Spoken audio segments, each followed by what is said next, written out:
From California to Oklahoma, two pre-dentals who became best friends. We're here to have fun, share stories, and inspire others to never give up on their dreams of becoming a dentist. I'm Dominique. And I'm Maddie. And we're your dental mentors.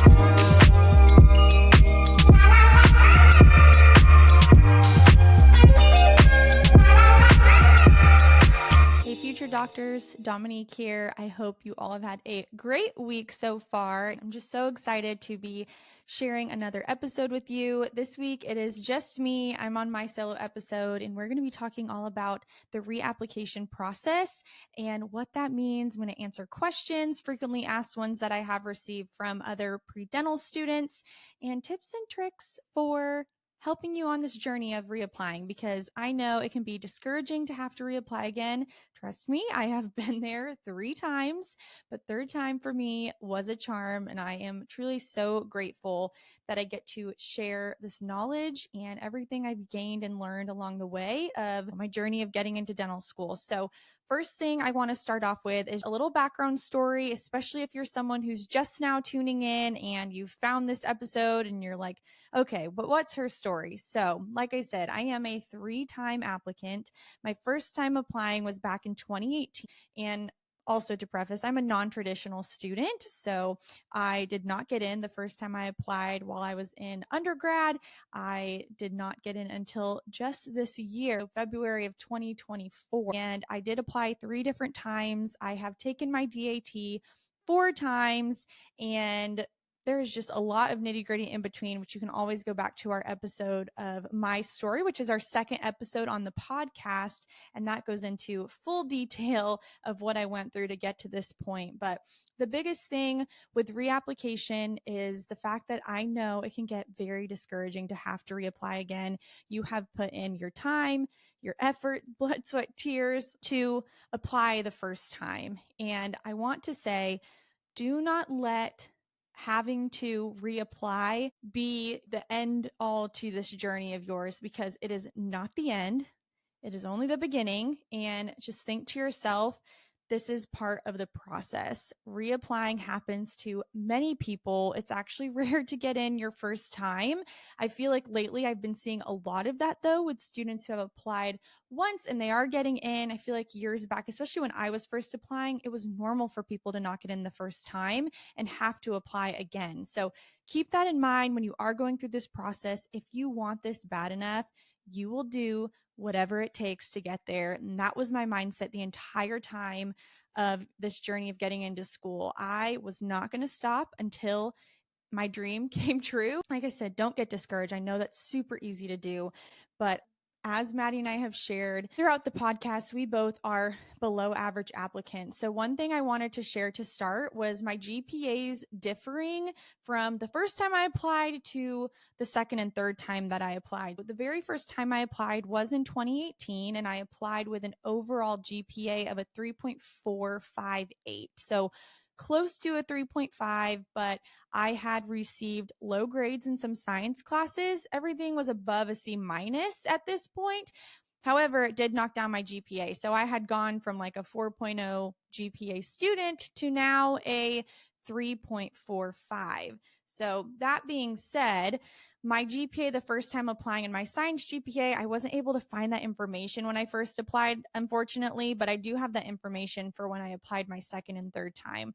The difference in my GPA from the first time applying to the second time applying was a 3.367 the second time I applied. The third time I applied to school, my GPA actually was bumped up because of taking outside classes. I'm just going to run through the difference of when I did apply, what I did differently the second and third time, and ways that you can improve your application, improve your experience in order to add that to impress better on your application, because I know it can be really hard. It can feel very lonely. You can feel lost. And I want to say too, this is not like a blanket for every single person's journey. Everyone has a unique story. Our GPAs are all different. We have different experiences, whether that be through networking, through shadowing. This is just to guide you, to help you make easier decisions when moving forward in the reapplication process. So the very first time I applied, I had only taken my DAT once. At this point, I applied with a 16 all-around DAT. Not a high score whatsoever. Not impossible for students to get in with that score, but considering this was the only time I had taken my DAT, I pretty much decided to take the DAT to get my feet wet, to see what the application process was like, because I was just very lost, did not know how it worked, and at the end of the day, I truly knew that I was not going to get into school the first time. So I was really just lost on how the process worked in general. It's another reason why this podcast we're just praying is so helpful for you guys to feel a little bit more in the know of what's going to happen in the timeline of what to expect on your way in your journey to dental school. So after receiving my first rejection, which was in December of 2018, I actually received an email from University of Oklahoma because I only applied to one school. And that is a question that I do get a lot is how many schools did you apply to? How many schools did you get rejected from? The first time I applied, my original plan was to apply to 3 different schools.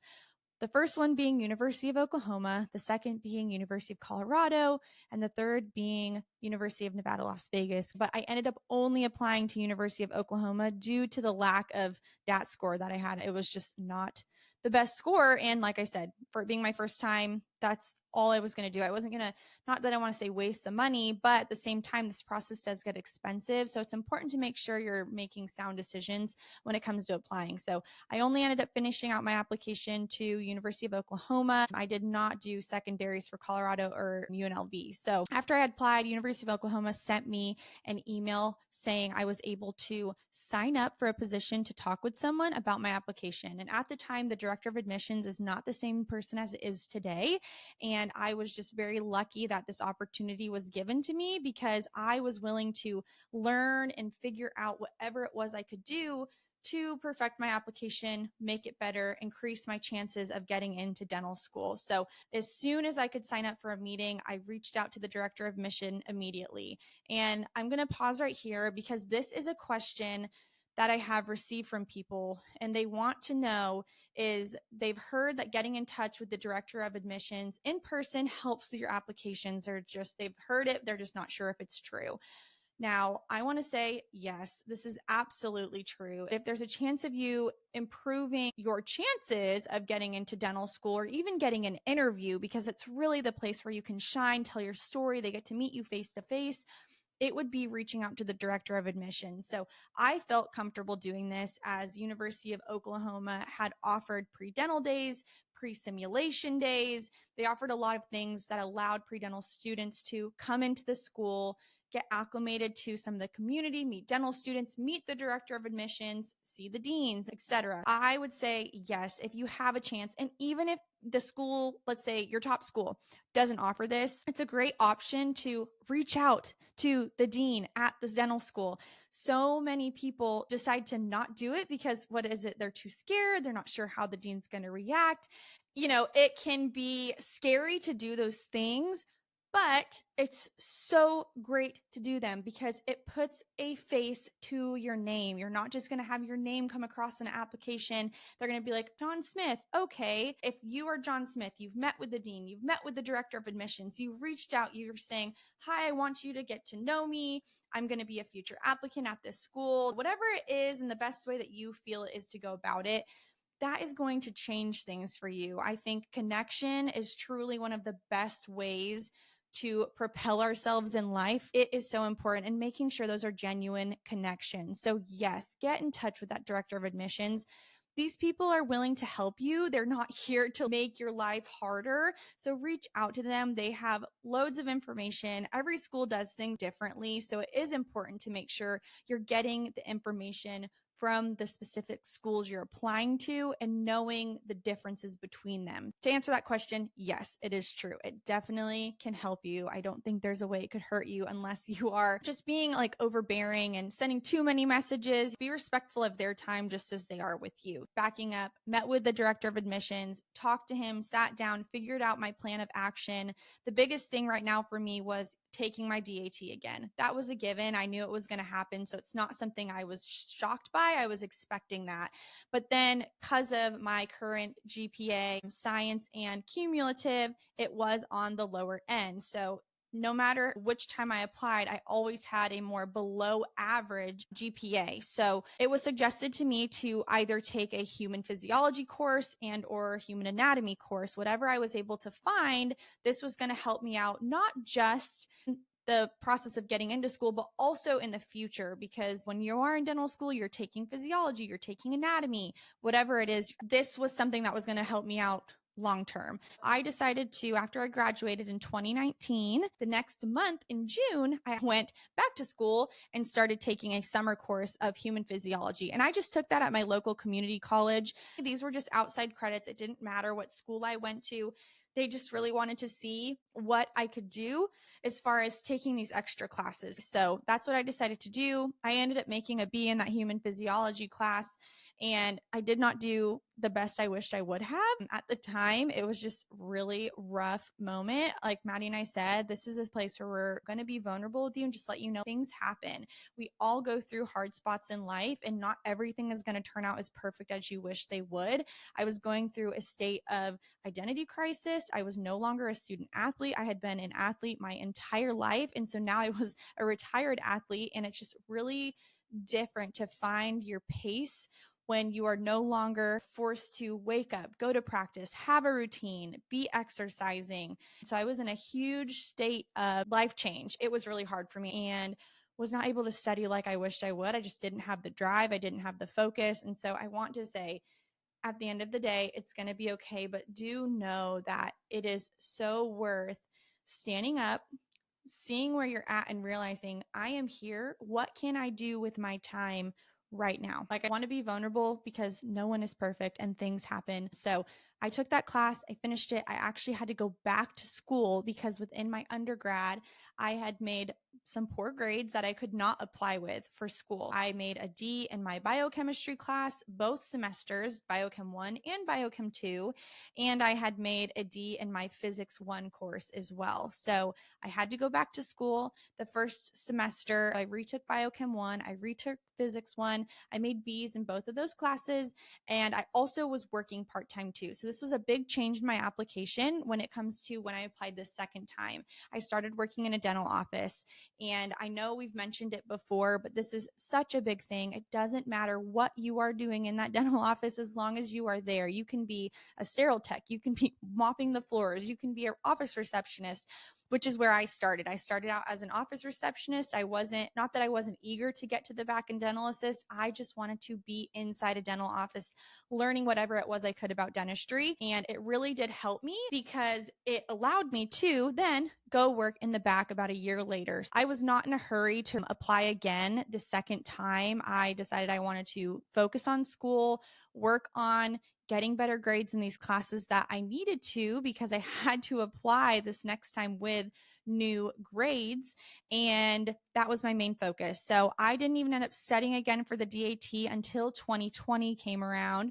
And I decided to start studying for the DAT again. This was all through when COVID happened. I got sent to an online class my second semester when I was retaking Biochem 2.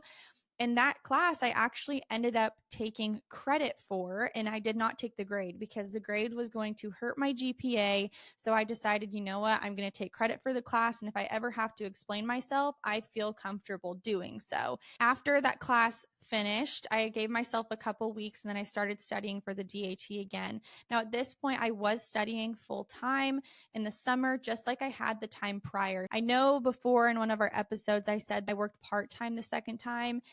When I'm trying to like relocate everything in my head from what I did, it gets a little blurry, especially during the year of COVID. So I actually did study full time again the second time for my DAT. So studied all summer long, went to take my DAT again, ended up making a 17. So at this point, I really wasn't sure if reapplying was going to be the best decision. And sometimes we have to really sit down and focus on what is going to be the best option. Obstacles come, and when they do, the biggest thing is not to freak out, but to sit down and see what you can control moving forward. We can't always control what questions we're going to get on our DAT, but we can control how we're studying. We can't control how admissions boards and schools are going to perceive our application, but we can reach out and ask for help and what we can do to improve. So make sure you're thinking of those things that you can do, not the things that you can't do or you can't gain control over. At this point, I decided, okay, these were my scores. I'm going to reach back out to the director of admissions at OU and see if it is a good idea for me to apply. I reached out to him, sent him my scores, and I asked him for true and utter honesty. I know, especially in this process, it gets expensive and it is, there is a lump sum of money that you will be paying, but this is for your dream long term. So keep that in mind. It's not an expense, it's an investment. And that's the biggest thing to think about. I wasn't sure that I wanted to invest right now. I didn't know if that would be the smartest option. So I reached out, and the response I got, I was not surprised by. Of course, disappointed, but nothing was going to stop me from continuing on. All I knew was that I was going to have another meeting, figure out what I needed to do moving forward, and take it one step at a time. So he did tell me reapplying would not be smart. I did not have a competitive enough score for my DAT specifically. If I wanted to apply with the GPA that I had, my DAT had to be much more competitive. So here I was again. I did not apply. So that was another year of not getting into school. So at this point, it's been 2 years since my first time applying.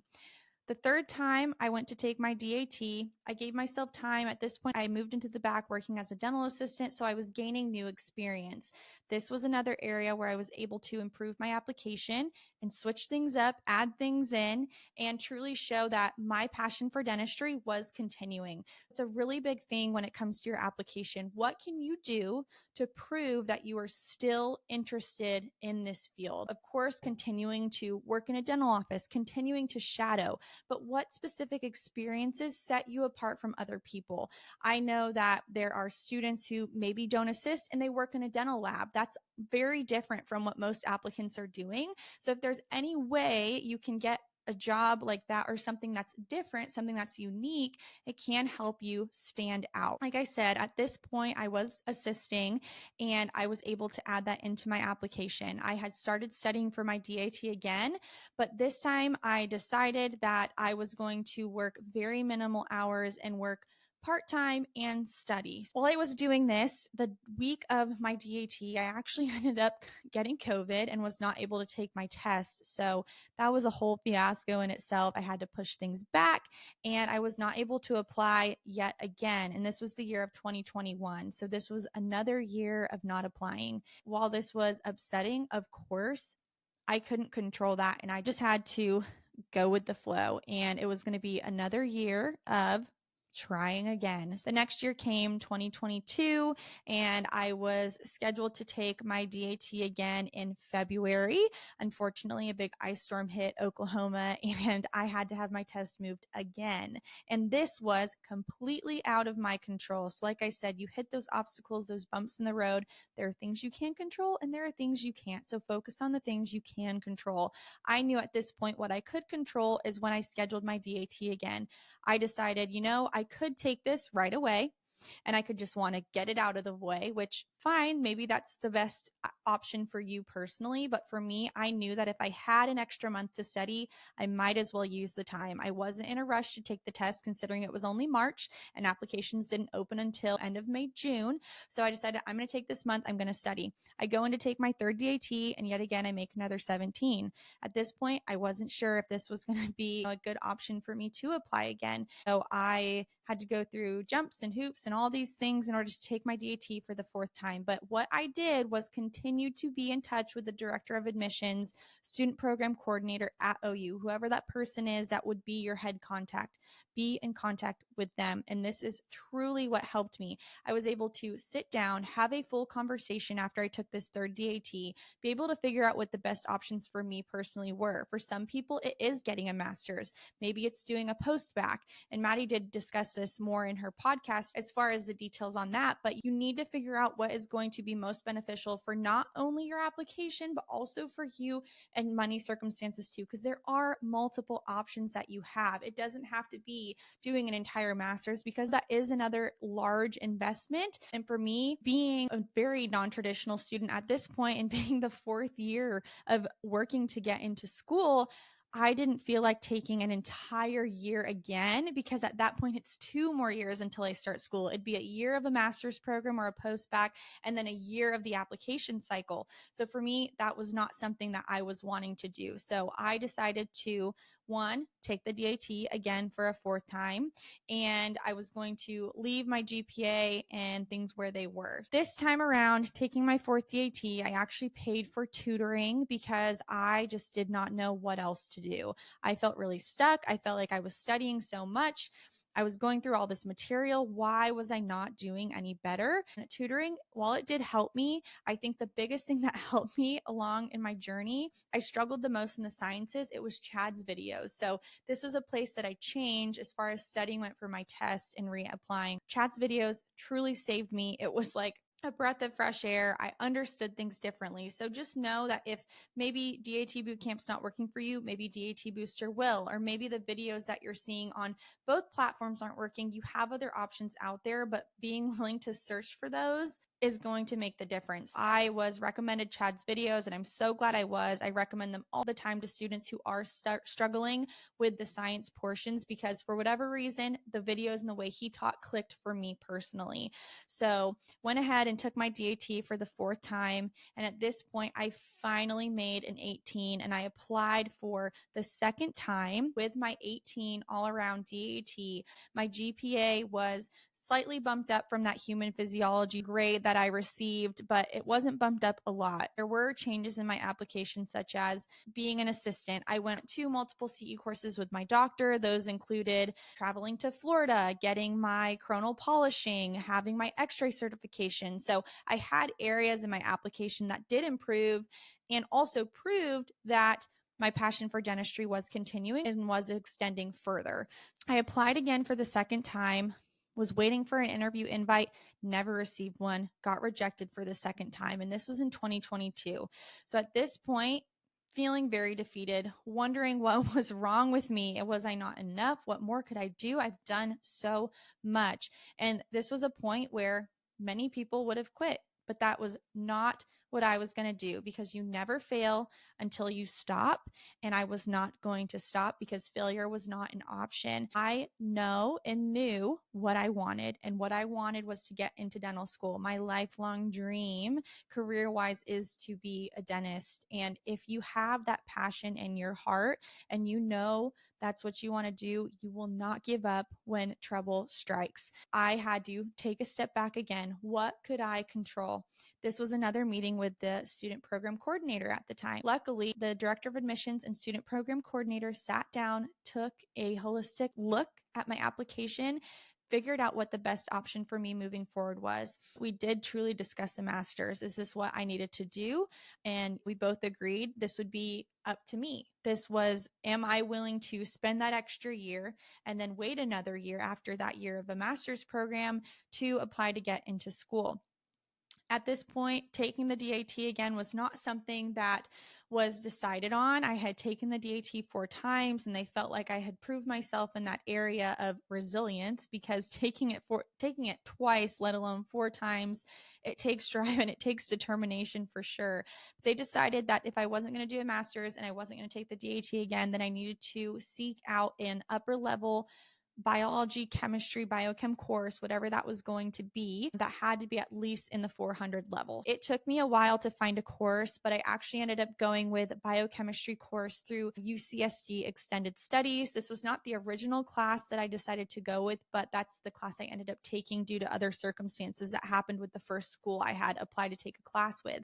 That course through UCSD Extended Studies was actually more of a post-bac styled class, and it was like a graduate biochem class in the way it was taught and how in depth the material went. I'm so grateful that I did go forward and taking this class with them, because I learned a lot. I felt like at this point, not being in school full time since 2019, it really helped kind of get my mind in that mode of studying. I was working full time and I was going to school. So my time for class, it was strictly pretty much Thursday, Friday, Saturday, Sunday was when I studied, and then I worked the rest of the week. And then wherever I could add in little bits and pieces of studying for class, I would throughout my Monday through Thursday schedule. I have received some questions as well on how I felt about the biochem course through UCSD compared to other in-person science classes. And along with that, why did I take this biochem class if I had already taken it in undergrad? I kind of explained that already. It was due to being requested to take a course in order to improve my application to know that I could do well in an upper level biology, because my DAT scores in my biology section were consistently lower. I don't think I ever made higher than a 16 on my biology section. So in order for me to show, yes, I can do this and I can understand material, taking this upper level biochem course was important. So I ended up making an A in this biochem class, which did improve my GPA and my science GPA. My science GPA, when I had applied the second time, was a 2.89. So it was sub 3.0. And this was important to raise. At this point, applying the fourth time, once I did finish my class, I actually ended up having a 3.0 GPA in my sciences.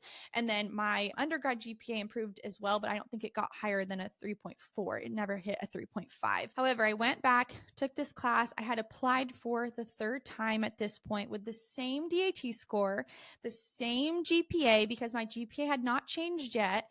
And I had applied with more hours in the dental office. I think at this point I had had over like 5,500 hours in the dental office, multiple CE courses, and continued to prove that dentistry was a passion of mine. I redid my personal statement for the third time, and that is another big thing, is making sure you change your personal statement. Throughout the years, you should be gaining more experience. You should have different stories to tell. And if it's not a full story that's a change, make sure you are adjusting it, because as we move on in life and as we reapply, we grow as people. We have different life experience, and it's important to show that through your personal statement. You don't just want it to be the same personal statement that you did before. Definitely make sure you're looking at that. You're changing the things you're saying, because it will make a difference when it comes to how they see you growth wise. I redid my personal statement for the third time, which I felt like was, my gosh, 100 times better than the first time I ever did my personal statement. And I applied. And luckily this time I received my very first interview invite, September of 2023. And I was beyond ecstatic. When you wait multiple application cycles through multiple rejections, multiple years, all the time you think you're going to finally get it and you don't. This just feels like the cherry on top. It is totally indescribable, the most amazing feeling. And I just felt like at this point, receiving that interview invite, I was going to be able to show myself, to show my passion for dentistry, the reason why I want to do this, and truly prove to my interviewers the reason behind my continuous reapplying over and over again, and why I wasn't afraid to keep going. And a question I received in my interview was, if you don't make it in again, you don't get accepted again, what are you going to do? This question was one that I loved, and it was beyond easy for me to answer. What I told them was, I'm going to try again. You will see my name come across this table until I make it into this school. And I was bound and determined, and I meant that. That had so much truth behind it. And truthfully, I remember being in there and it making me emotional, because you want something so badly, and you just hope and pray that the people across from you can see that in you as well and see it radiating off of you. I ended up actually getting waitlisted after my interview December of 2023, and it was very defeating. It made me wonder, like, what more could I have done? You know, I wanted to avoid playing the game of comparison, because I always say comparison is the thief of joy. And it was really hard for me to not compare myself to other people who made it in the first time they applied, knowing that I had more experience in the dental office than they did. I had life experience that they didn't have based just on age alone. And I just want this to be a testament to those of you. Maybe you are like me. I'm 27 years old and I'm getting into dental school at this point. And there are countless students who are 20, 21, 22 years old getting into school. But don't let that discourage you, because your journey and your story is special and unique to you alone. And that never should be what you compare yourself to. Always only be comparing yourself to yourself, because at the end of the day, it's you against you. It's not you against others. And I immediately wanted to control what I could. So what I could control was reaching out to the director of admissions, sending an email, figuring out what the next best thing was that I could do, figuring out how the waitlist status worked. What did I need to do moving forward pending another rejection? I wanted to get all of these things down so that I knew what I needed to do moving forward. Don't feel lost through the process. There are people who can answer your questions, and don't wait to get your questions answered. Waiting is not a great option most of the time, because then you're scrambling to figure things out. You're trying to quickly apply to take CE courses or other expanded functions for your dental assistant license, whatever that may be. Waiting and just hoping that something's going to come along is not going to treat you well in this process, because it is such a timely mannered process. After I had met with him, I was hopeful that I was going to receive my acceptance. And luckily, a couple months after I met with him on February 12th of 2024, I was accepted into the University of Oklahoma College of Dentistry. So in May, I will be starting as a first-year dental student. And I just feel truly so grateful that I even get to say those words and get to share my story and my experience with you, because it has been such a long time coming. Like I said, I am a non-traditional applicant. I have been waiting 6 years for this to happen. And it's crazy to look back and realize everything I've gone through to get to this point. But the reason why I keep saying your story is unique and your story is special to you is because if I didn't have a story like this, I wouldn't be able to share and offer advice to those of you who maybe haven't even done as much as I have, and you're wondering if this is going to be possible, or if you can continue that motivation, determination to keep going.